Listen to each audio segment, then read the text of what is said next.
Welcome back to PSN News. I'm Annalise Hansen, and with me tonight is Izzy Priano, a student DJ. Thank you so much for coming in tonight, Izzy.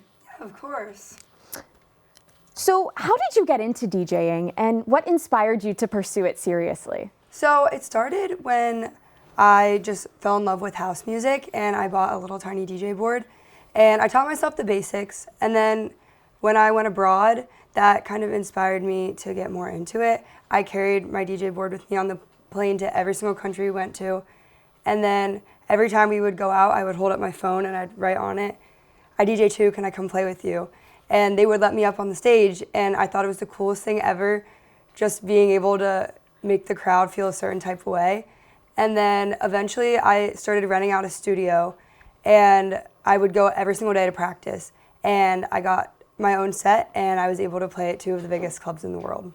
Awesome. So, what was your first gig like, and how has your style or approach evolved since then? My first gig was when I was actually in Spain. So from the times I held up my phone to get people to let me play with them, I reached out to a person, and I told them I had experience playing in all these different countries. And then they were like, okay, like you can play at this club. It was called Sutton. And basically, I had never had my own set before. I didn't even know how to download music. So after I practiced every single day at this studio, I finally was confident enough to play. And yeah, I got to have my own first set, and that was amazing. It was so cool, and it went really, really well. I had prepared really hard for it. That's awesome. So, tell us a little bit about your study abroad experience. Did it influence your music or your perspective as a DJ? Yes, it definitely influenced my perspective. It was just really cool getting to travel, because obviously that's something I'm passionate about since I did go abroad. But seeing how music is different from Australia to Spain and then even the US, that was really cool. And we even went to Ibiza, and I got to DJ on a boat, which was amazing. And it really just made me fall in love with it even more, because I realized how many opportunities were out there. Awesome. So, what was your favorite venue or club that you've played so far, and why? My favorite venue would either be Opium, because that's one of the biggest clubs in the world, or Sutton, which is where my first set was.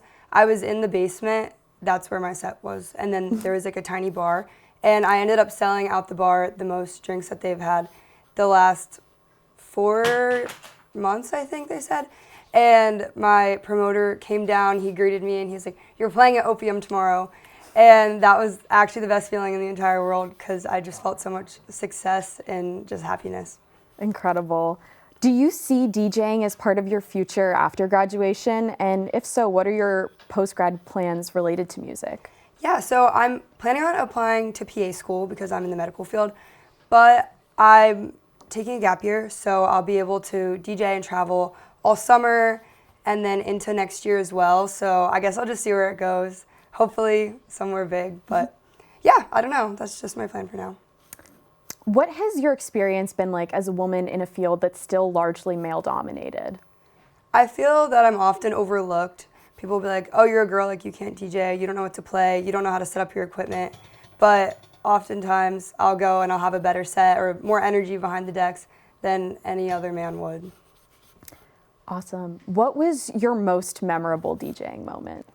I would say it was the time at Sutton that I was telling you about, when he greeted me and said I was playing at Opium the next day. How do you decide what songs to use in a set, and does it differ depending on the venue? Yes, it definitely differs. For bar scene, I try to do more open format, so country music, pop, top 40s, and a little bit of house.